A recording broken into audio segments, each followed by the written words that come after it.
ప్రభువులో మనం పాలు పొందవనుపు దేవుని వాక్యంలో నుంచి 1వ సమూయేలు గ్రంథం తీసుకుందాము. 6వ అధ్యాయము.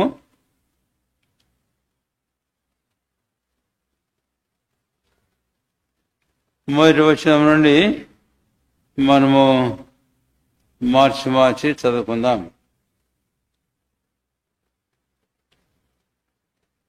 ఒకటవ సమూయేలు 6వ అధ్యాయము మొదటి వచనం నుంచి.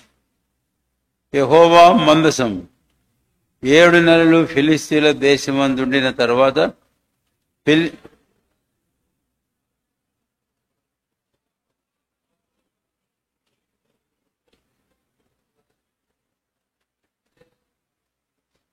వారు ఇశ్రాయేలు దేవుని మందసమును పంపివేయను ఉద్దేశించినట్లుగా ఊరకయే పంపక ఏ విధము చేతనైనను ఆయనకు అపరాధార్థమైన అర్పణము చెల్లించి పంపవలను.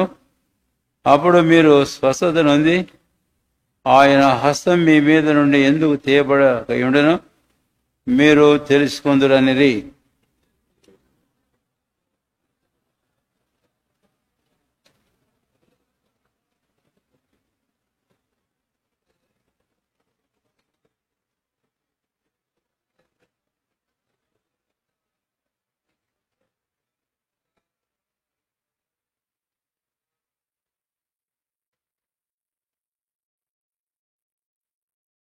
కాబట్టి మీకు కలిగిన గడ్డలుగాను భూమిని పాడు చేయి పంది కొక్కులుగాను నిరూపించబడిన గడ్డలను సుంచులను చేసి పంపించి ఇశ్రాయేలు దేవునికి మహిమను చెల్లింపవలను. అప్పుడు మీ మీదను మీ దేవతల మీదను మీ భూమి మీదను భారముగా ఉన్న తన హస్తమును ఆయన తీసివేయును కాబోలు.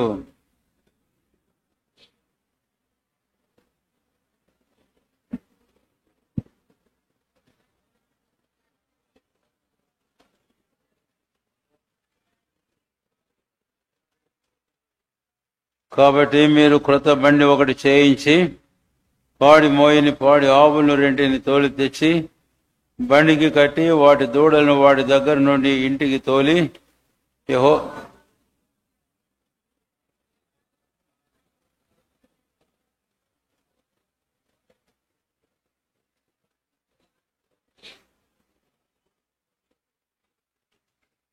అది బెత్షెమెషుకు పోవు మార్గమును బడి ఈ దేశపు సరిహద్దు దాటిన ఎడల ఆయనే ఈ గొప్ప కీడును మనకు చేసినని తెలుసుకొనవచ్చును. ఆ మార్గమును పోని ఎడల ఆయన మనల్ని మొత్తలేదనియు మన అదృష్ట వశము చేతనే అది మనకు సంభవించిననియు తెలుసుకుందామనిది.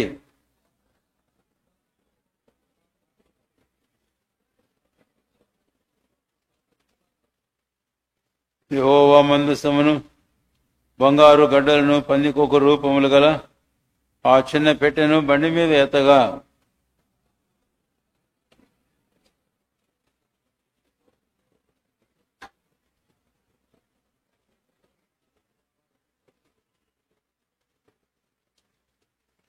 బెత్షెమెషు వారు లోయలో అక్కడ నుంచి ఇంతగా మనం చదివాము. కాకపోతే ఇది అధ్యాయంలో ఇంకొక చిన్న భాగాన్ని మనము చదువుదాం. 19వ వచనము అందరం కలిసి చదువుకుందాం. ఒక వచనం. బెత్షెమెషు వారు యెహోవా మందసమును తెలిసి చూడగా దేవుడు వారిని హతము చేసి ఆ జనుల్లో 70,070 మందిని మొత్తెను. యెహోవా గొప్ప దెబ్బతో అనేకులను మొత్తగా జనులు దుఃఖాక్రాంతులైరి. ప్రార్థన చేసుకుందాం.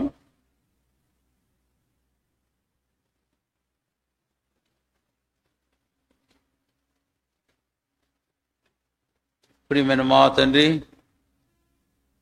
ఇంతవరకు మిమ్మల్ని ఆరాధించి సేవించడానికి ఇచ్చిన ప్రశస్తమైన సమయానికే వందనములు.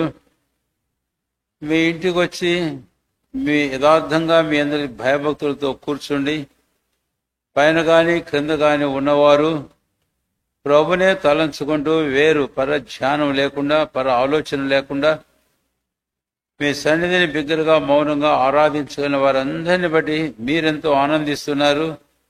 వారందరిని బట్టి స్తుతిస్తున్నాం. ఇప్పుడు మీ వాక్యాన్ని మాకు దీవించము. మా మధ్యలో మీరు ఉంచిన బలను బట్టి స్తోత్రాలు.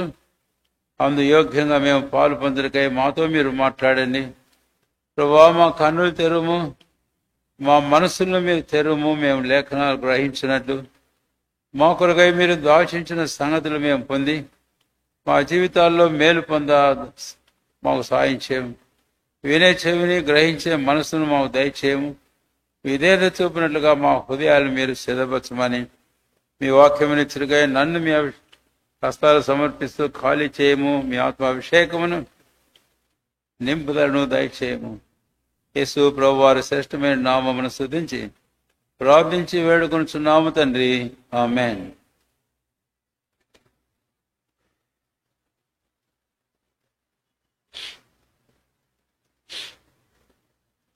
ఇప్పుడు 6వ అధ్యాయానికి మనం వచ్చాము. ఆల్రెడీ ఆరాధన కొరకైన భాగాన్ని మనం చూచాం. ఇప్పుడు 6వ అధ్యాయము 1వ వచనం. యెహోవా మందసము 7 నెలలు ఫిలిస్తీన్ల దేశమందుండిన తరువాత 2వ వచనం. అప్పుడు ఫిలిస్తీయులు వారి యాజకులను శకునగాండ్రను పిలిపించి యెహోవా మందసమును ఏమి చేయదుము, ఏమి చేసి స్వస్థలమునకు దాన్ని పంపదుమో తెలియచెప్పుడు అనగా, క్రిందకు వస్తున్నాను. ఇప్పుడే మరొక వచనానికి నేను 6వ అధ్యాయం 7వ వచనం చదువుతున్నాను. 7వ వచనమేనా? 6వ అధ్యాయము, క్షమించండి, 6వ వచనం చదువుతున్నాను. ఐగుప్తీయులను ఫరోయును తమ హృదయములను కఠినపరుచుకున్నట్లు మీ హృదయములను మీరెందుకు కఠినపరుచుకొందురు? ఆయన వారిలో అద్భుత కార్యములను చేయగా వారు ఈ జనులను పోనిచ్చిరి. ఇశ్రాయేలీలు వెళ్ళిపోయారు కదా, కావున చాలండి అంతవరకు.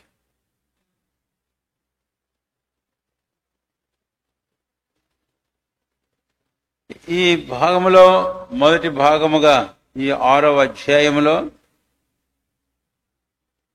ఈ ఫిలిస్తీయులకు ఒక తలంపు వచ్చింది. ఏమిటి ఆ తలంపు? 2వ వచనములో స్వస్థలమునకు దానిని పంపుదుము, స్వస్థలమునకు దానిని పంపు. 5వ అధ్యాయంలో మనము చూచాము మాట, స్వస్థానమునకు దానిని పంపించుడి అనిరి.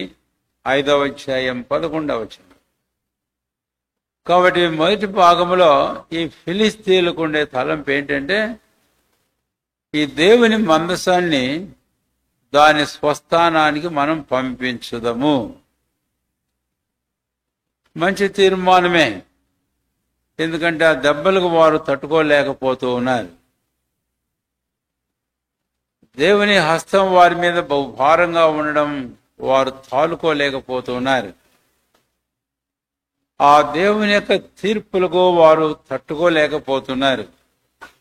మనుషులే కాదు, వారి పొలాలు పంటలన్నీ కూడా నాశనమైన పరిస్థితిలో వారు ఈ తీర్మానానికి వచ్చారు. దేవుని మందసమును మనము పంపివేయుదము అని వారు అనుకున్నారు. దేవుని మందసాన్ని వారు యుద్ధ రంగంలో నుంచి తీసుకొని వచ్చి వారు ఎక్కడ పెట్టారని మనం చెప్పుకున్నాము. 5వ అధ్యాయంలో వారి దేవత దాగోను గుడిలో పెట్టారు. వారు డైరెక్ట్ గా యుద్ధ రంగంలో నుంచి దాగోను గుడికే చేర్చేశారు. నేను అనుకుంటాను, the very first day of the capture of the ark, అంటే ఆ యుద్ధ రంగంలో మందసాన్ని పట్టుకున్న ఆ దినమే వారు ఎవరూ తమ ఇళ్లలో పెట్టుకోలే, దాన్ని తీసుకొని వెళ్లి దేవత గుడిలో పెట్టారు. ఎందుకు అనే విషయాన్ని నేను పోయిన వారం చెప్పాను. వారి దేవుడు వారికి విజయం ఇచ్చాడు అనడానికి ఒక రుజువుగా అది ఒక మరి విజయ పథకం వారికి ఏదో ఇవ్వబడినట్లుగా దాన్ని తీసుకొచ్చి దాగోను గుడిలో పెట్టారు. సరే, దాగోను గుడిలో పెడితే అప్పటి నుంచి 7 మాసములు ఈ మందసం వారి మధ్యలోనే ఉంది. దాగోను గుడిలో నుంచి బయటకు వచ్చింది, అర్థమైందా? ఆ తర్వాత ఇంకో చోటు ఉంది, ఇంకో చోటు ఉంది, ఇంకో చోటు ఉంది. ఇలాగ ఆల్మోస్ట్ 7 మాసములు. అందుకే 1వ వచనం ముందే చదివా, యెహోవా మందసం 7 నెలలు ఫిలిష్తీయుల దేశం. కాబట్టి దాగోను గుడిలో ఉండింది ఏదో ఎన్ని రోజుల్లో మనకు అర్థం తెలియదు, కానీ ఆ తర్వాత బయటకు వచ్చి వారి దగ్గర మొత్తం 7 నెలల కాలం పట్టింది. అంటే ఇది ఏం చూపిస్తుంది? ఒకవైపు ఏమో పంపివేద్దాము అన్నటువంటి తలంపు వారిలో బలంగా ఉందిగా. అయితే మరి 7 నెలల కాలం ఎందుకు పట్టింది పంపివేయడానికి? ఇప్పుడు రండి, ఒక మాటలో మనకు అర్థమవుతుంది. 6వ అధ్యాయము 1వ సమూయేలు గ్రంథం 6వ అధ్యాయము, ఇప్పుడు 6వ వచనం.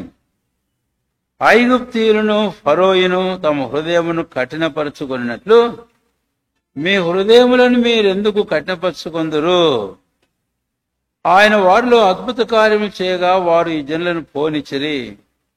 ఇశ్రాయేలు వెళ్ళిపోయిరు కదా. విన్నారు ఈ మాట? ఈ వాక్యం ద్వారా మనకు మందసం 7 నెలల కాలం ఫిలిష్తీయుల దేశంలో ఉండ పరిస్థితి కారణం ఏంటో మనకు తెలుస్తుంది.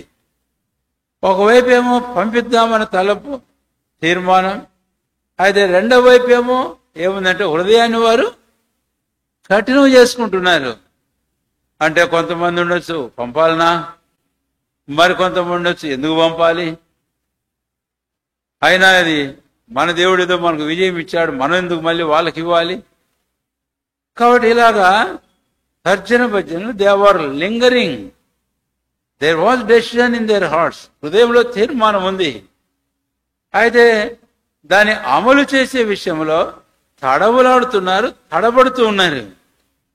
దీనికి ఒక కారణం ఏమిటి అంటే, ఇంత చూచిన తర్వాత కూడా వారు తమ హృదయాలు ఇంకా కఠినం చేసుకోవడం అనేది అది చాలా విచారకరమైన విషయం. ఇంత చూచి అంటే ఏమర్థమైంది? దేవుని హస్తం వారి మీద బహు భారముగా ఉంది.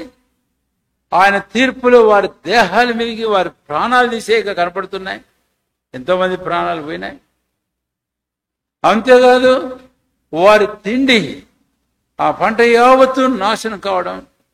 ఇంత ఉండి కూడా వారి యాజకులే వారి శకునుగానే చెప్పిన మాటను బట్టి చూస్తే వారు తమ హృదయాలను ఇంకా కఠినము చేసుకుంటూ ఉన్నారు అన్న సంగతి ఇక్కడ మనకు తేటగా అర్థమవుతూ ఉంది అని.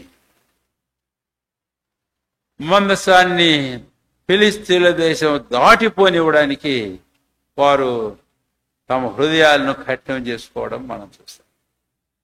ఈ సందర్భంలో ఈ శకునగాండ్రు చెప్పుతూ ఉన్నప్పుడు ఈ మాట వారు ఒక ఉదాహరణ తీసుకున్నారు. అంటే వారు ఒక ఉదాహరణ తీసుకున్నారు. ఉదాహరణ అంటే ఓ జరిగిన సంగతి వీరిప్పుడు ఉదాహరణగా తీసుకున్నారు. ఏమిటి ఆ ఉదాహరణ?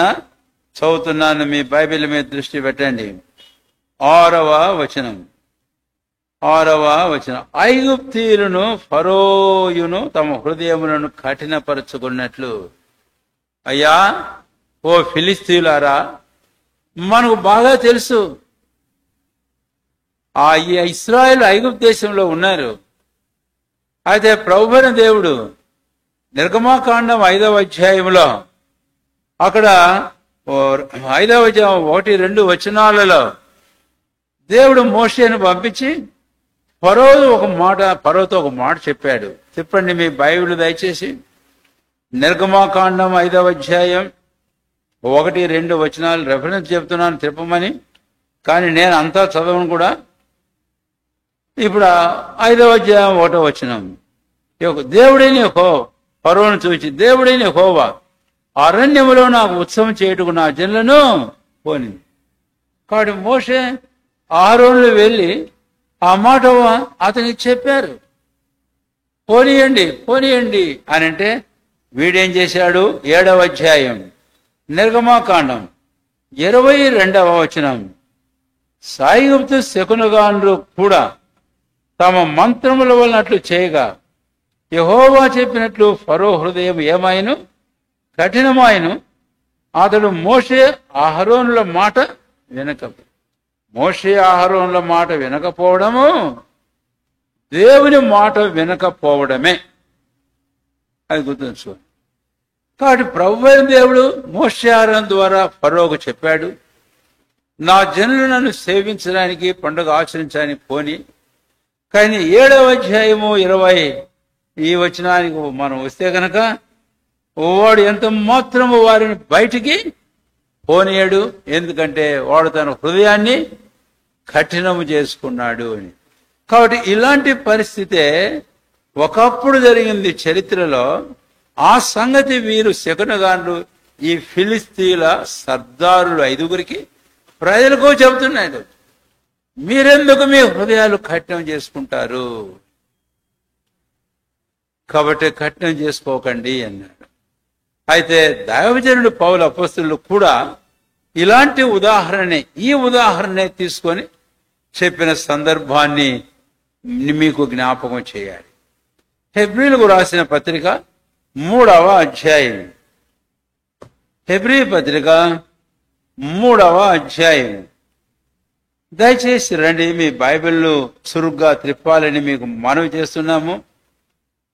హెబ్రీ పత్రిక 3వ అధ్యాయం 8వ వచనం, నేడు మీరు ఆయన శబ్దమును వినిడల అరణ్యములో శోధన దినమందు కోపం పుట్టించినప్పటి వలె మీ హృదయములను కఠినపరచు కొనకుడి అని అన్నాడు. పౌలు కూడా ఈ హెబ్రీలైనటువంటి వారితో ఈ మాట మాట్లాడాడు. అయితే హెబ్రీలైన వారితో మాత్రమే కాదు, ఈరోజు లోకములో ఉండే మానవాళ్ళందరితో కూడా ప్రభువైన దేవుడు మాట్లాడుతూనే ఉన్నాడు. ఈరోజు ఇక్కడ కూర్చున్న ప్రతి ఒక్కరితో ప్రభువైన దేవుడు ఇదే మాట్లాడుతున్నాడు. నేను ఇప్పుడు షార్ట్ సెంటెన్సే వాడతాను, మీ హృదయములను కఠినపరచుకొనకుడి. ఇక్కడ కూర్చున్న ఒక్కొక్కరిని ఉద్దేశించి సూటిగా ప్రభు చెప్తున్నాడు ఒక్కొక్కరితో, నీ హృదయమును కఠినపరచు కొనకుము అని అంటున్నాడు. ఇప్పుడు మరొక రెఫరెన్స్కి మనం వస్తే, అదేంది మందసం ఏమైనా మా దగ్గర ఉందా మేము పంపకపోవడానికి హృదయాలు కఠినం చేసుకోలేదే? లేకపోతే మేమెవరినైనా ఇశ్రాయేల్ పట్టుకున్నామా, వారిని వదిలిపెట్టే విషయంలో మేమేమన్నా మనసు కఠినం చేసుకుంటున్నామా? అయితే ఈరోజు మన హృదయాలను కఠినం చేసుకునే విషయాల్లో ఇప్పుడు రోమిలు రాసిన పత్రిక 2వ అధ్యాయానికి వద్దాం రండి. 4-5 వచనాలు. రోమిలకు రాసిన పత్రిక 2వ అధ్యాయము 4-5 వచనాలు. లేదా దేవుని అనుగ్రహము మోరుమనసు పొందుటకు నిన్ను ప్రేరేపించుచున్నదని ఎరుగక ఆయన అనుగ్రహ ఐశ్వర్యమును సహనమును దీర్ఘశాంతమును తృణీకరించుదువా? నీ కాఠిన్యమును మార్పు పొందని హృదయమును అనుసరించి ఉగ్రత దినమందు అనగా దేవుని న్యాయమైన తీర్పు బయలుపరచబడు దినమందు నీకు నీవే ఉగ్రతను సమకూర్చుకొనుచున్నావు. 4వ వచనం ఏ విషయంలో అండి? మారు మనసు పొందడానికి నిన్ను ప్రేరేపిస్తుంది. అయితే 5వ వచనంలో నీ కాఠిన్యమును మారు మనసు పొందని నీ హృదయమును. అందుకనే ఇక్కడ కూర్చున్న వారితో, ఇంకెవరైనా ఇక్కడ కూర్చున్న యవనస్తుడా యవనస్తురాలా, లేక ఏ వయసులో ఉన్నవారులైనా నీవు మారు మనసు పొంది ఉన్నావా? దేవుడు ఆజ్ఞాపిస్తూ ఉన్నాడు. అపొస్తలుల కార్యములు 17వ అధ్యాయం. ఇది ప్రభువైన దేవుడు ఆజ్ఞాయిస్తూ ఉన్నాడు. 17వ అధ్యాయము అపొస్తలుల కార్యములు. రండి దయచేసి 30వ వచనం. ఆ అజ్ఞాన కాలములను దేవుడు చూచి చూడనట్టుగా ఉండెను. ఇప్పుడైతే అంతటిను అందరినూ మారు మనసు పొందవలని మనుషులకు ఆజ్ఞాపించుచున్నాడు. దేవుడు ఫరోకు ఆజ్ఞాపించాడు, వాడు హృదయాన్ని కఠినం చేసుకున్నాడు. ఇప్పుడు దేవుడు తాను పంపించిన తెగుళ్ళు శిక్ష ద్వారా వీరికి చెబుతున్నాడు, మందసాన్ని పంపించమని. హృదయాన్ని కఠినం చేసుకుంటున్నాడు.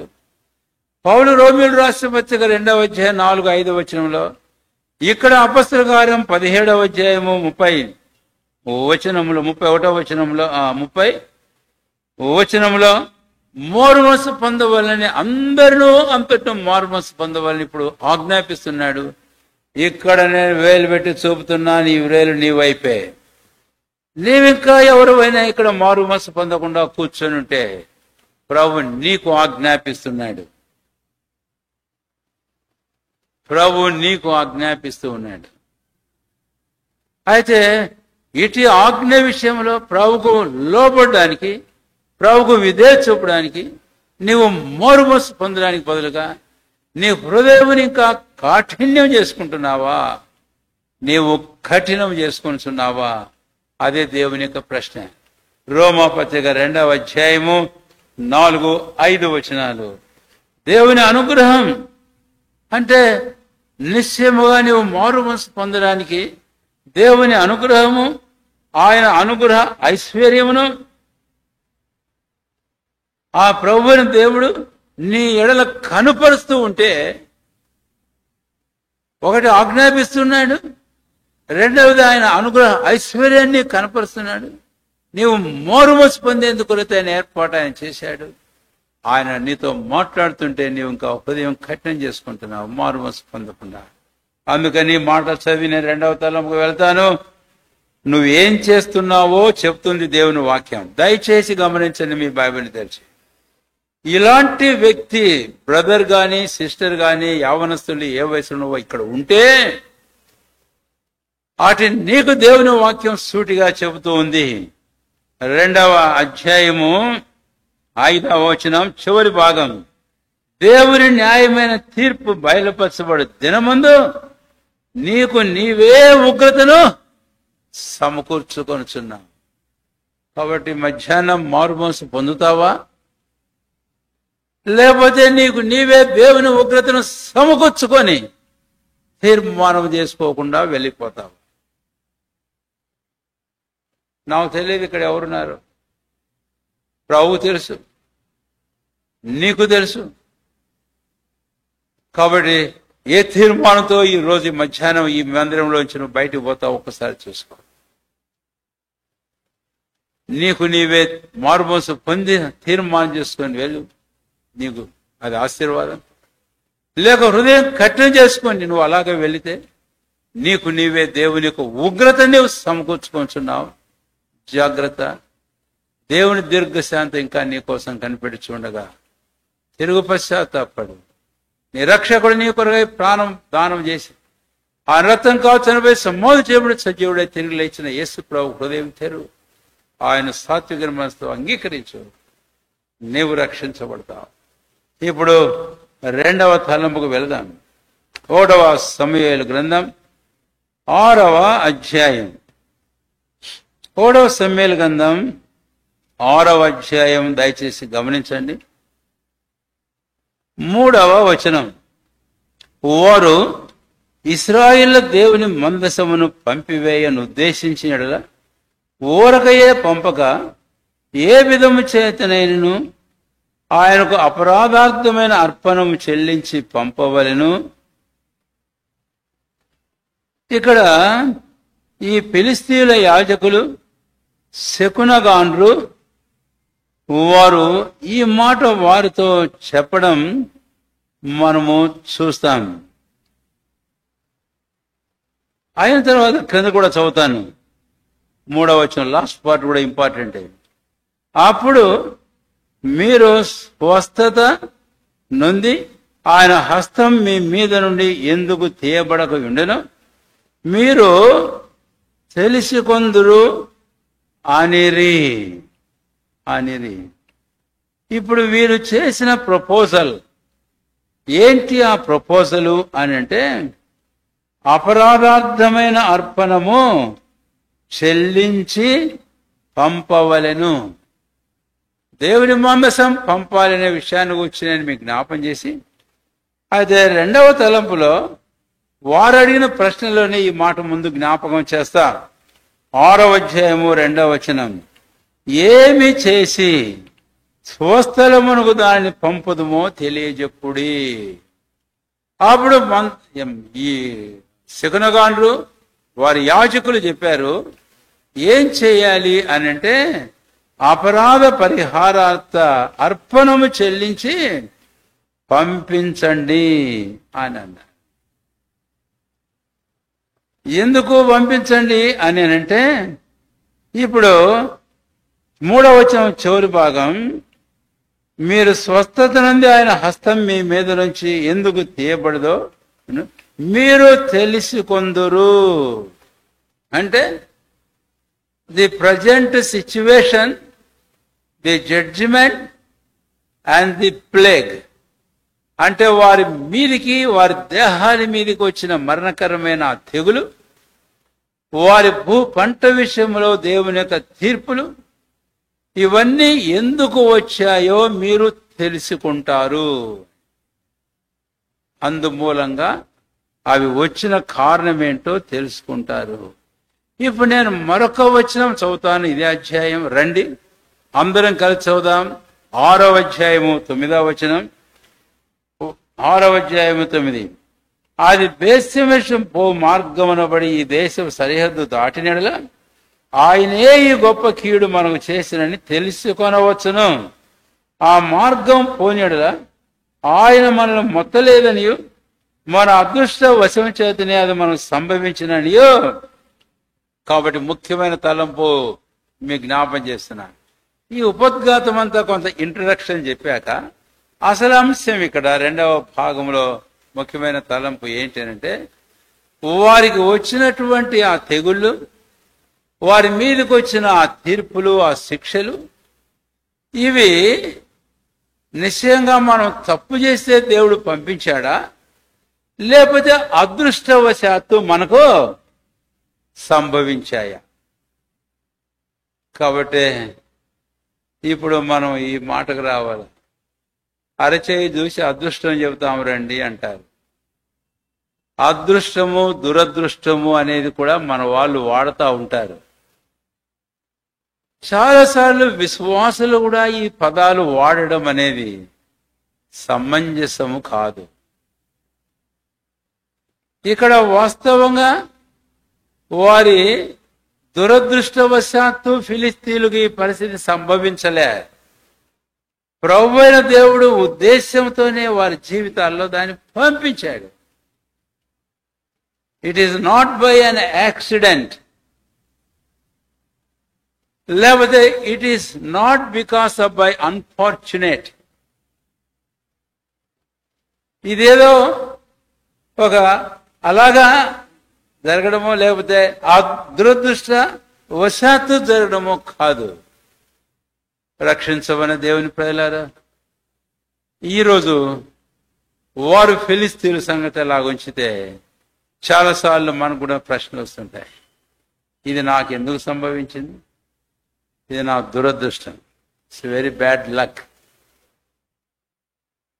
బ్యాడ్ లక్ అనుకుంటాం.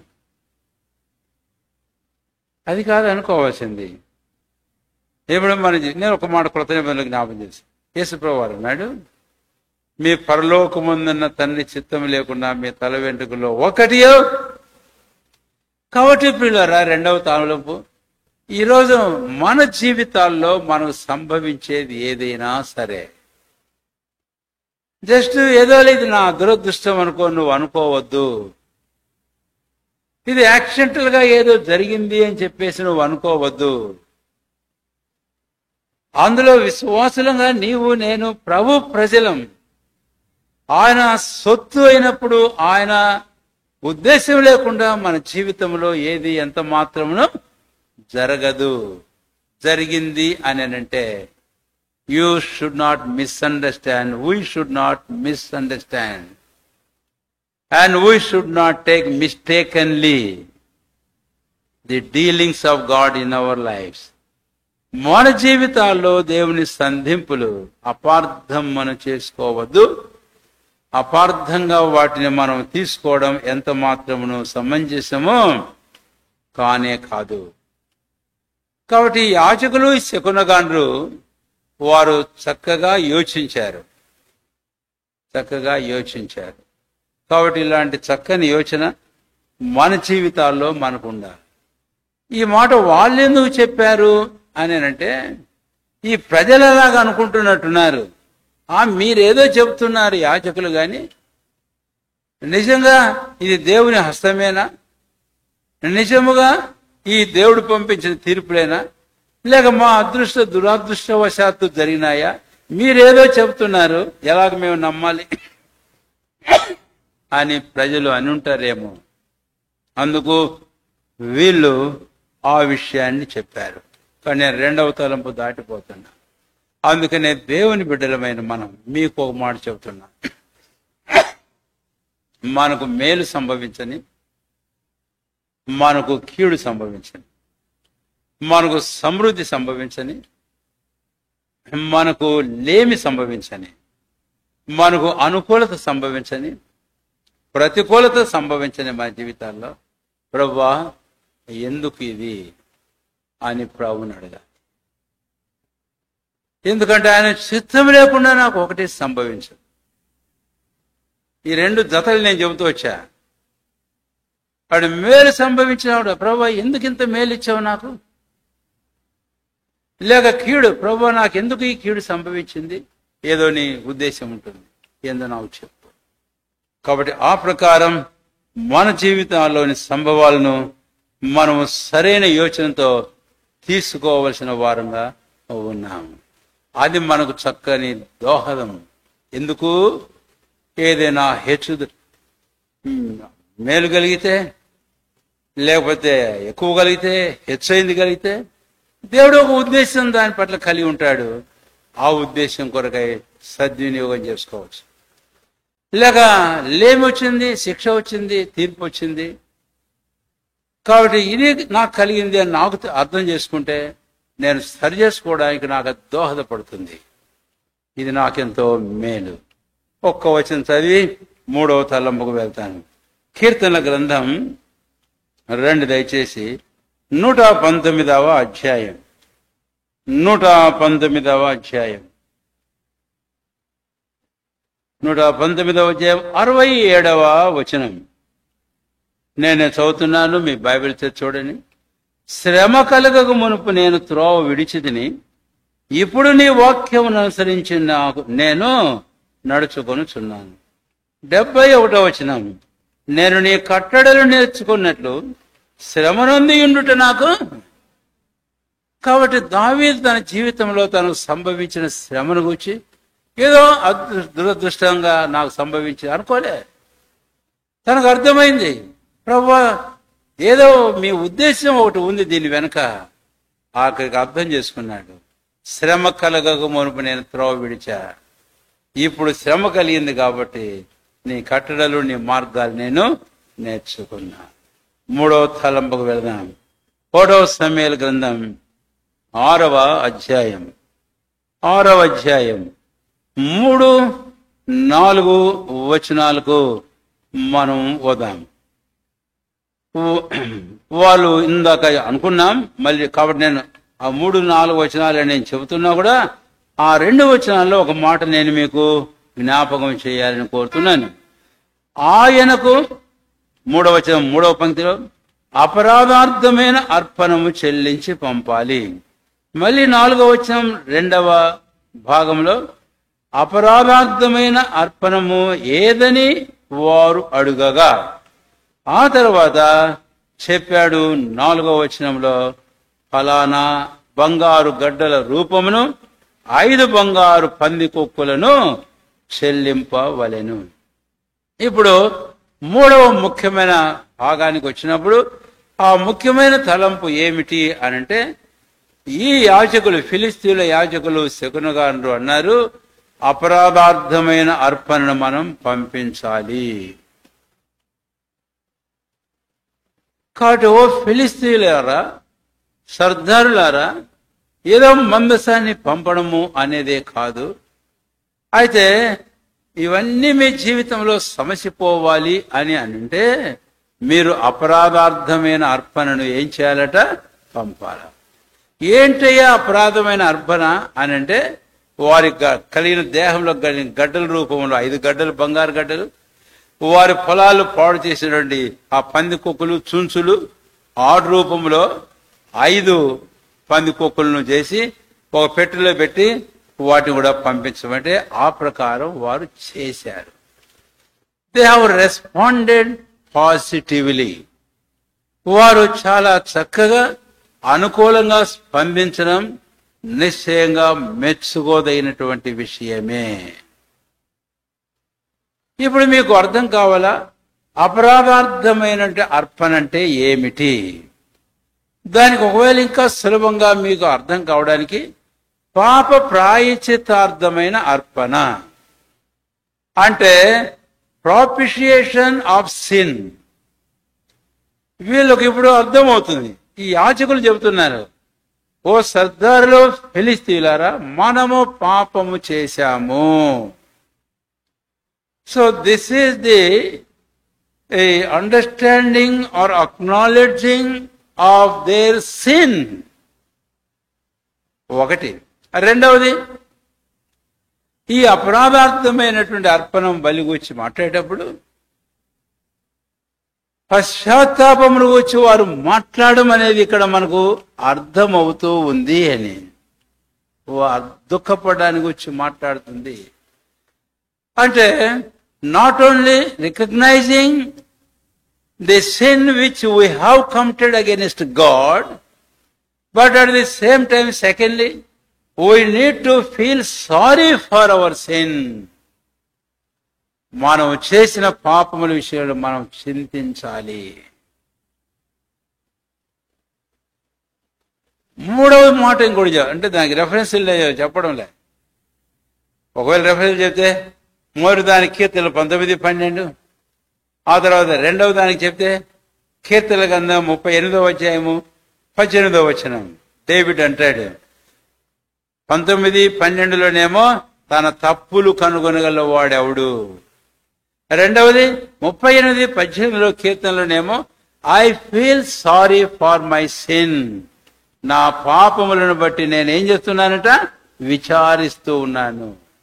ఆ తర్వాత మూడవది ఇంకో మాట చెబుతున్నాను, not only acknowledging, not only feeling sorry, but at the same time we need to repent of our sin. మన పాపముల గురించి మనం ఏం కావాలట? పశ్చాత్తాపపడాలి. అది ఇక్కడ ముఖ్యంగా మనము చూస్తాం. కాబట్టి ఫిలిస్తీన్ల యాజకులు వారి శకునగాండ్రు ఆ చక్కని అవగాహన వారికి కలిగినట్టు వారు మాట్లాడడం నిజంగా మెచ్చుకోదైనటువంటి విషయమే. కాబట్టి మూడో భాగంలో ఈ తలంపు దేవుడు మన ముందు ఉంచుతూ ఉన్నాడు. ఇక్కడ కూర్చున్న దేవుని ప్రజలమైన మనం మన జీవితాలలో మన మీద లేక దేవుని కోపమో ఇంకేమైనా కాదనం. బైబిల్లో మనం చూస్తే దావీదును గురించి మనం చెప్పుకున్నప్పుడు దావీదు ఒక మాట అంటాడు, ఏమని? నా మీద కోపగించక. కీర్తనలు 39వ అధ్యాయము 12, 13 వచనాలలో. ఆ తర్వాత యెషయా గ్రంథం 12వ అధ్యాయము సమూహంగా ఇశ్రాయేలు జనాంగాన్ని గురించి జ్ఞాపం చేస్తున్నాను. నీవు నా మీద కోపగించితివి అంటే ఒక వ్యక్తి కాదు, ఇక్కడ ఇశ్రాయేలు జనాంగం అంతా. ఒక వ్యక్తి అన్నప్పుడు డేవిడ్ని జ్ఞాపం చేశాను. ఇక్కడికి వచ్చేటప్పటికి ఇశ్రాయేలు ఇంకా హెబ్రీ పత్రిక 3వ అధ్యాయం 17వ వచనం కూడా ఎవరి మీద దేవుడు కోపగించాడు 40 సంవత్సరాల అరణ్యంలో? పాపం చేసిన వారి మీదనే కదా. కాబట్టి ఒకటి మనం గుర్తుంచుకోవాలి, మన జీవితంలో మన పాపమే దేవుణ్ణి మన మీద ఏం చేసిందంటే అది కోపానికి రేపింది అని. కోపానికి రేపుతుంది కనుక వీరికి ఇది అర్థమైంది. అందుకే మన మీద కోపం, అందుకే మన మీద ఈ యొక్క తీర్పులు, ఈ యొక్క దేవుని దర్శనలు, సంధింపులు మన జీవితాలలో. కనుక అర్థం చేసుకుందాం వీటిని గురించి. కీర్తనలు 19, 12 జ్ఞాపం చేశాను. 2వ కీర్తనలు 38, 18 జ్ఞాపం చేశాను. అయితే 3వది ఇంకో మాట జ్ఞాపం చేస్తున్నాను, మనం వాటిని గురించి పశ్చాత్తాపపడాలి. మనం వాటిని గురించి రిపెంట్ అనేటటువంటి పదం మారు మనసును చూపిస్తుంది తెలుగు బైబిల్ ప్రకారం. అయితే రిపెంటెన్స్ అనేటటువంటిది ఒక వ్యక్తి జీవితంలో పశ్చాత్తాపాన్ని చూపిస్తుంది. నేను తప్పు చేశా, నాకు అర్థమైంది, నేను దానికి క్షమాపణ చెప్పాలి. అంటే క్షమాపణ అంటే దానికి క్షమాపణ చెప్పిన ముందు నేను దానికి చేసిన తప్పుకు నేను చింతించాలి. 3వది ఊరిక మాటల్లో చింతించలేం కాదు, నేను పశ్చాత్తాపపడాలి. అందుకు నేను ఒక సాదృశ్యం చెబుతాను. ఆ ఇద్దరు యేసు ప్రభుని శిష్యుల్లో ఇద్దరున్నారు. అందులో పేతురు ఒకడు, తర్వాత యూదా ఇస్కరియోతు. ఆ మత్తయి సువార్తలో ప్రభు అప్పగించబడిన తర్వాత మనం చూస్తే కనుక పేతురు సంతాపపడి వెలుపటికి వెళ్ళి ఏడ్చాడట. That is the repentance.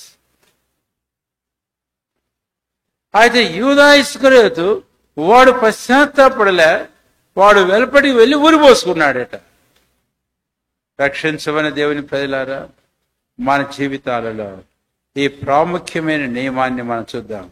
క్షమాపణకు కానీ, మనము దేవుని కోపం మన మీద చల్లార్చబడడానికి కానీ, ప్రభువైన దేవునితో కోల్పోయిన ఆ సాంగత్యం తిరిగి సమకూర్చబడడానికి కానీ, మనం నష్టపరుచుకున్న దైవ సమాధానం తిరిగి మనం పొందడానికి కానీ మన జీవితాలలో ఈ నియమం చాలా ప్రాముఖ్యమైనది. లేవి కాండములో 23వ అధ్యాయం 23వ అధ్యాయము లేవి కాండం 26వ వచనం చదువుతున్నాను. త్రిపండి మీ బైబిల్లో. మరియు యెహోవా మోషేకు ఇలాగో సెలవిచ్చెను. ఆ తర్వాత 29వ వచనం చదువుతున్నాను. 28వ వచనం ఇక్కడ ఒక దినాన్ని గురించి మాట్లాడతారు. మీ నిమిత్తము ప్రాయశ్చిత్తం చేసుకుంటే అది ప్రాయశ్చిత్తార్థ దినము అనే మాటను మనము చూస్తాం. ఆ ప్రాయశ్చిత్తార్థమైన దినాన్ని గురించి మాట్లాడేటప్పుడు 29వ వచనంలో ఏమన్నాడండి? ఆ దినమున, వినండి జాగ్రత్తగా ఈ మాట చూడండి మీ బైబిల్లో, తన్ను తాను దుఃఖపరచుకొనని ప్రతి వాడు తన ప్రజలలో నుండి కొట్టివేయబడును. విన్నారు కదా? మాటలు నేను చెప్పడం లేదండి, దేవుడు నన్ను క్షమించాలి. ఏ మాట అయినా వాక్యములో నుంచే నేను మీకు చూపించి చెబుతున్నాను. ఇదిగో ఇశ్రాయేలు జీవితంలో ఒక దినాన్ని దేవుడు ఆర్డైన్ చేసిన దినం, అది ప్రాయశ్చిత్తార్థ దినం. ఆ దినాన వారు ఏం చేయాలి అని అంటే ఇక్కడ దుఃఖపడాలి. They need to repent. కాబట్టి ఇక్కడ కూర్చున్న విశ్వాసం ఈ ప్రభువులో మన జీవితంలో పాలు పొందముందు ఇది సునాయాసంగా తేలిగ్గా తీసుకోకు. Don't take it, try to take it lightly. Anything which we have committed against God, దేవునికి విరోధంగా, ఆయన వాక్యానికి విరోధంగా, ఆయన సంకల్పాలకు విరోధంగా, ఆయన ప్రజలకు విరోధంగా కూడా ఎక్కడైనా ఏమైనా మనం చేసింది సునాయాసంగా తేలిగ్గా తీసుకోవద్దు. ఈ 3 నియమాలు నేను మీకు జ్ఞాపం చేశా. ఫిలిస్తీన్ల యాజకులు ఇశ్రాయేలు దేవుని గూర్చిన సంగతులు సరైన అవగాహన వారికి ఉన్నట్లు వారు చక్కని ఆలోచన వారికి చెప్పారు. కాబట్టి అపరాధ పరిహారార్థ బలిగా అవిచ్చే పంపించాలి. ఒకవేళ మీరు పంపించినా ఇవి గన ఇవ్వకపోతే మందసం పోతుంది కానీ దేవుని బాహువు మీద నుంచి పోదు. మందసం పోతుంది కానీ దేవుని తీర్పులు మీ మీద నుంచి, మీ దేశం నుంచి పోవు. కాబట్టి ఈ నీడ్ టు మేక్ ప్రొపిషియేషన్, మీరు ప్రాయశ్చిత్తం అనేది మీరు ఖచ్చితంగా చేసుకోవాలి. అది 1వ సమూయేలు గ్రంథం 6వ అధ్యాయంలో 3వ తలంపులో మనం చూస్తాం. అయితే పాత నిబంధనలో లేవి కాండం 23వ అధ్యాయం 26, 29 వచనాలు మీకు జ్ఞాపం చేశాను. అది క్రొత్త నిబంధనకు వచ్చి ఒక వాక్యం జ్ఞాపం చేసి 4వ తలంపుకు వెళ్తాను. 2వ కొరింథీ 10వ అధ్యాయం 7వ అధ్యాయం, కొరింథీయులకు రాసిన పత్రిక 2వ కొరింథీ 7వ అధ్యాయం 9వ వచనం అంతా చదవడం లేదు నేను. 2వ కొరింథీ 7వ అధ్యాయము దయచేసి చూడండి.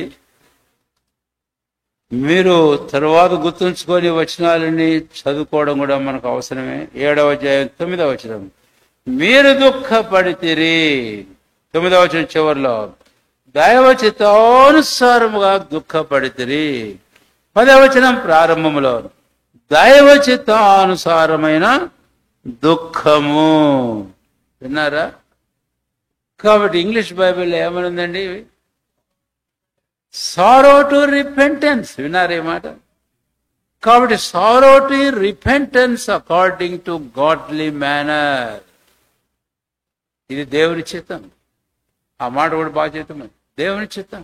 ఈ ప్రకారం ఒక వ్యక్తి తన జీవితంలో మరి ప్రాయశ్చిత్తం చేసుకోవడం అనేది దేవుని చిత్తం. కాబట్టి ఇక్కడ కూర్చున్న మనం రక్షణ పొందిన విశ్వాసులకు నేను జ్ఞాపం చేస్తున్నాను, దయచేసి ఏ తప్పిదమైన ఎంత మాత్రము తేలిగ్గా తీసుకోవద్దు. అది మనకెంతో ప్రమాదకరమైన విషయం. అయితే వాక్యం యొక్క వెలుగులో తీసుకొని దాన్ని దేవుని ఎదుట మనం సరి చేసుకోవడం అనేది చాలా ప్రాముఖ్యమైనది. 4వ తలంపుకు వెళ్దాం. 1వ సమూయేలు గ్రంథం 6వ అధ్యాయం. 1వ సమూయేలు గ్రంథం 6వ అధ్యాయం దయచేసి రండి. 7వ వచనం, కాబట్టి మీరు క్రొత్త బండి ఒకటి చేయించి కాడి మోయని పాడి ఆవులను 2 తోలి తెచ్చి బయట బండికి కట్టి వాటి దూడలను వాటి దగ్గర నుండి ఇంటికి తోలివేయండి. ఇక్కడ మనం చూస్తాము ఈ వచనంలో మరి మనకు అంటే చాలా సంగతులు ఇందులో మనం కొంచెం పరిశీలన ఆత్మతో మనం చూడమనేటటువంటిది ఎంతైనా అవసరము. ఇప్పుడు ఫిలిస్తీయుల యాజకులు, ఆ తర్వాత శకునగాండ్రు ఆ సర్దార్లకు ఫిలిస్తీయులకు చెప్పింది ఈ మందస్సం ఎలాగపడు. మళ్ళీ నేను దానికంటే ముందు 6వ అధ్యాయంలో ఆ వచనాన్ని నేను చదువుతూ ఉన్నాను. రండి. 6వ అధ్యాయము 1వ వచనం, యెహోవా మందసమును ఏమి చేయదము, ఏమి చేసి స్వస్థలానికి దాన్ని పంపుదమో తెలియచెప్పుడనగా. అప్పుడు వీళ్ళు అన్నారు, ఏమని? ఒక క్రొత్త బండి ఒకటి చేయించండి, క్రొత్త బండి ఒకటి చేయించండి. తర్వాత కాడి మోయని పాడి ఆవులను 2 తేండి. వాళ్ళు ప్రవచితమైతే ఈ విషయానికి వచ్చి నేను ముందు అధ్యాయంలో ఉంది, నేను అక్కడికి వచ్చినప్పుడు ఈ మాట కూడా నేను తీసుకుంటాను. అయితే దానికంటే ముందుగా ఇక్కడ ఓ చిన్న తలంపే నేను మీకు జ్ఞాపకం చేయగలుగుతాను. తెచ్చి మీరు ఏం చేయండి అని అంటే 2 పాడి ఆవులను తీసుకొని రండి. ఆ 2 ఎలాంటి ఆవులు? కాడి మోయని ఆవులు తీసుకొని రండి. ఆ తర్వాత 3వది ఇంకో మాట, వాటి దూడలను వాటి దగ్గర నుండి ఇంటికి తోలి వేయండి అని చెప్పడం మనము చూస్తాం. నేను ఇక్కడ ఒక తలంపే చెప్పి ముగించబోతాను ఈ మధ్యాహ్నానికి. ఈ ఆవులను గూర్చి ఇది చాలా ప్రాముఖ్యమైన తలంపే. 2 పాడి ఆవులు. అయితే పాడి ఆవులు అనేది కూడా మనకు వస్తుంది ఇక్కడ తర్వాత తలంపులో. అయితే ముఖ్యమైన మాట ఏంటంటే కాడిమోయని ఆవులు. మామూలుగా ఆవులకు కాడి అలవాటు చేయడం చాలా అరుదు. మీరు ఎప్పుడన్నా చూసింటారా? చూసి ఉండదు, నేను చూడలేదు. అయితే ఎద్దులు అంటే వాటికి కాడి అలవాటు చేస్తారు అవి పుట్టినప్పటి నుంచి, ఆవులకు అలవాటు చేయరు. అయితే ఇక్కడ ఒక రీతి చూస్తే అన్యాచురల్, ప్రకృతి ప్రతికూలంగా ఉండే పరిస్థితి ఇక్కడ మనం చూస్తాం. సరే, అవన్నీ కూడా మనం వదిలేస్తాం ఇప్పటికీ. అయితే కాడిమోయని ఆవులను తీసుకొచ్చి ఈ బండికి కట్టి ఆ బండి మీద మందసం పెట్టి తీసుకొని పొమ్మని చెబితే అది ఏమైనా రీజనబుల్ గా కనపడుతుందా? కనీసం కాడి మోసిన కాడి మొయ్యాలంటే కోడి దూడలకే ఏం చేస్తారు చెప్పండి? అభ్యాసం చేస్తారు, వాటికి అలవాటు చేస్తారు. బైబిల్ చెబుతుంది కాడికి అలవాటు కాని కోడే. కాడి అలవాటు చేస్తారు, చాలా రోజులు అలవాటు చేస్తారు వాటికి, అప్పుడు కాడి మోయడం ఏంటి. అయితే ఈ ఆవులు అవసరం, పాడి ఆవులు అవసరం, వీటికి కాడి ఎప్పుడు మోయలే. అయితే అలాంటి పాడి ఆవులు కాడి మోస్తాయని how can we expect? How can they expect? వాళ్ళు ఎట్లా దాన్ని ఊహించుంటారు? అది ఒకటి చెప్తాను దానికి సంగతి.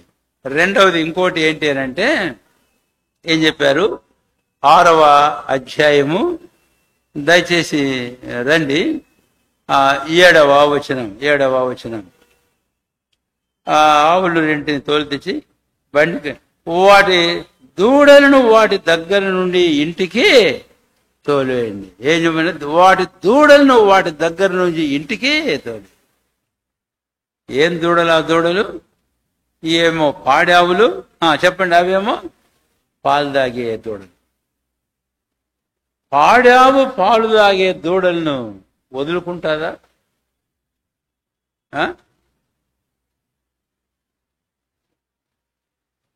తల్లి తన చంటి బిడ్డను చెప్పండి మీరు మరసునా? ఇది కూడా తల్లే. పాడావు తన చంటి బిడ్డను ఎలాగ మరుస్తుంది? మరవడం చాలా కష్టం, చాలా సాధ్యం. ఈ దినాల్లో మనం కొన్ని పిక్చర్స్ చూస్తుంటే ఒళ్ళు గగ్గురు పొడుస్తుంది. మీరు ఆ పిక్చర్స్ మనకు చూపించడం లే వాళ్ళు. నిన్న నాకు హఠాత్తుగా ఒక పిక్చర్ నా దృష్టిలో పడింది. ఇస్రాయల్ దేశంలో జరిగిన ఏంటి అని అంటే, ఒక ఇంటి తలుపు నుంచి తలుపు తీస్తే అంత రక్తము మడుగు అలాగే ఉంది ఈ రోజు దాకా కూడా. అంటే ఎట్లా వాళ్ళు నా పిల్లలు కానీ పెద్దలు కానీ చంపారో, రక్తం అంతా. ఇప్పుడు ఇలాంటి పరిస్థితి, ఈ ఆవులు పాలు తాగేటటువంటి ఆ పిల్లలను మర్చిపోవడం ఎంత కష్టమో. వార్తల్లో మనం విన్నాం, 40 మంది పిల్లలను శిరఛేదనం చేశారట. తల్లిదండ్రుల దగ్గర నుంచి పిల్లలు లాక్కొని ఎత్తుకొని పోయారట. అది వినేటప్పటికి కూడా నేను చూశాను కూడా సందర్భంలో, హృదయం కంగు తినిపోయింది. తన చంకన చంటి బిడ్డను వాడు వచ్చి తీసుకొని ఎత్తుకొని పోతుంటే తండ్రి పరిస్థితి. సరే, ఇక్కడ ఇంటెన్సిటీ అర్థం చేసుకోవడానికి నేను ఆ సంగతి జ్ఞాపం చేశాను. ఇప్పుడు ఈ పాలు తాగే ఈ దూడలను వాటి దగ్గర నుంచి తొలగించి ఎక్కడ ఉంచాలంటే చెప్పండి? ఇంటికి పంపించాలి, ఇంట్లో ఉంచాలి. ఒకవేళ వాటిని కూడా బండి ఎక్కించండి, వీటిని చూసుకుంటూ పోతుంటాయి అనుకుంటే అది కాదు. ఇంటికి తీసుకెళ్ళండి, వీటి దగ్గర ఉండకూడదు. ఇంకో మాట చదువుతున్నాను, నేను ముగించేస్తాను. ఒకటవ సమూయేలు గ్రంథం దయచేసి రండి, 6వ అధ్యాయము 12వ వచనం. ఆ ఆవులు రాజమార్గమున పడి చక్కగా పోవచ్చు.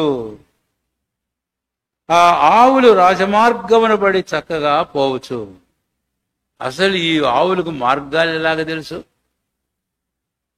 నేను కొన్ని ప్రశ్నలు వేసి వదిలేస్తుంటాను, ఎందుకంటే టైం అనుమతించదు కాబట్టి. ఆ తర్వాత వేశ్యమెసుకు మార్గం వీటికేం తెలుసు?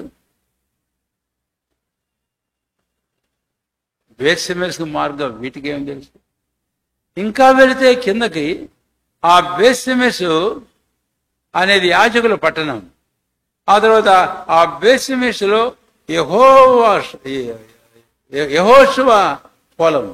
యెహోషువ పొలం వీటికేం తెలుసు?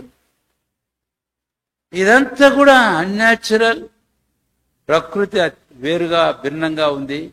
ఆయన ఇదంతా వాళ్ళు చేశారు అని. ఎందుకు చేశారు అనేది ఇప్పుడు నేను అక్కడ ఉంది అసలు మాట.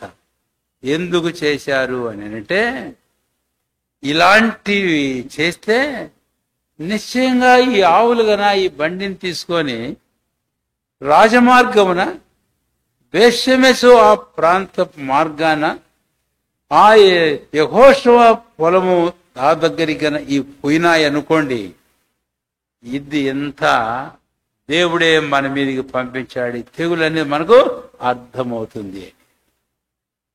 కాబట్టి this is something like testing God. ఇది దేవుణ్ణి ఒక రీతి చదివితే దేవుణ్ణి పరీక్షించడం. ఇది దేవుడు చేశాడా లేదా? ఈ వారికి సంభవించిన సంగతులు దేవుని వలన లేకపోతే అదృష్టవశాత్తు సంభవించా పరీక్షించడానికి. ఇంకా అయితే దేవునికి స్తోత్రం. అల్టిమేట్ గా ఏం జరిగిందని చెప్పి ముగిసి, ఏం జరిగింది చెప్పండి, చదువుదాం, అందరం కలిసి చదువుదాం. ఒక వచనం, 12వ వచనం. ఆ ఆవులు అందరం కలిసి బిగ్గరగా చాటుగా, ఆ ఆవులు రాజమార్గమున పడి చక్కగా పోవచ్చు, అరచుచు వేశ్యవేష మార్గమున నడిచెను. వాటి వెంబడి వేశ్యవేష సరిహద్దు వరకు ఆ ఆవులు. ఇక్కడ ఒక్క పదం జ్ఞాపం చేస్తున్నాను. ఆ ఆవులు అరచుచూ ఉన్నాయంట. రంకెలేస్తున్నాయి, అరచుచూ ఉన్నాయి. ఎందుకండి? ఈ పిల్లలను వీటి దగ్గర నుంచి, ఆవు దూడలను వీటి దగ్గర తొలగించేటప్పుడు ఆ దూడలు ఎంత అరిచింటాయో, ఈ తల్లి ఆవులు రెండు ఎంత అరిచింటాయో. కాబట్టి ఈ తల్లి ఆవులకు ఆ దూడల అరుపులు ఎంతగా అనిపిస్తుంటాయో. కాబట్టి ఇవి కూడా అరచుచూ పోతున్నాయి ముందుకు కానీ వెనక్కి రాలే. అరచుచూ పోతున్నా కానీ పక్కకు పోలే. చక్కని మార్గం. నేను ఆయన్ని వ్యాఖ్యానించడం లేదని ఇప్పుడు మీకు చెప్పా. అరచుచూ ఉన్నాయి కానీ బేత్షెమెష పొలం దగ్గరికి పోయినాయి, యాజకుల దగ్గర తీసుకుని వెళ్ళాయి మందసాన్ని. అంటే ఇవి కేవలం జంతువులయ్యుండి ప్రకృతి అతీతమైన పరిస్థితులు బాధ్యత వారి మీద మోపబడింది. అవి ఎట్లా అర్థం చేసుకున్నాయో ఏమో తెలియదు, కానీ అయితే అవి ప్రభువైన దేవుని యొక్క చిత్తం నెరవేర్చాయి. ఈవెన్ ఇలాంటి పరిస్థితుల మధ్య ఆవులు దైవ చిత్తాన్ని ఎలాగా నెరవేర్చాయి అనేది నేను అల్టిమేట్ ఒక మాట మీకు చెప్పి నేను ఇక్కడే ఆ మాట నేను ముగించబోతున్నాను. ఇలాంటి పరిస్థితులు అనేకములున్నా ఆవులు దేవుని చిత్తాన్ని నెరవేర్చాయి. కాబట్టి 6వ అధ్యాయం 12వ వచనంలో అరుస్తూ పోతున్నాయి. తర్వాత బేత్షెమెషుకే పోయినాయి. 6వ అధ్యాయం 12వ వచనంలో యెహోషువ పొలానికి పోయినాయి. కాబట్టి బేత్షెమెషు ఏంటి అనేది అంటే, మనకు యెహోషువ గ్రంథంలో 21వ అధ్యాయం 13, 16 వచనాల్లో అవి యాజకులకు పంచిపెట్టబడిన స్వాస్థ్యమైన ప్రాంతం. నేను ఇంక దాని గురించి ఎక్కువ వివరించలేదు ఇందాక, నేను ఇంకా వివరించను కూడా. కాబట్టి ఒక చిన్న తలంపు మీ మనసులో, మన మనసులో ఉంచుకొని పోదాం. ఇలాంటి పరిస్థితులు అన్నీ ఉన్నా సామాన్యమైన జంతువులని ఈ ఆవులు పరలోకమందున్న వాటి సృష్టికర్త దేవుని యొక్క చిత్తం నెరవేర్చే విషయంలో ఎంత తమ్మును తాము అప్పగించుకున్నాయో. అసలు ఇంకా ముందు వచనాన్ని వెళితే కళ్ళు నీళ్లు తిరుగుతాయి. ఏంటో ముందు వచనం తెలుసా? ఏంటి? ఆడికి పోతే ఆ లేవీలు యాజకులు వచ్చి ఆ బండిని, అది మనసాన్ని దింపి బండి మీద పెట్టి ఆ బండిని అంతా చీల్చేసి పగలగొట్టేసి ఇదే ఆవులను ఏం చేశారు వారు?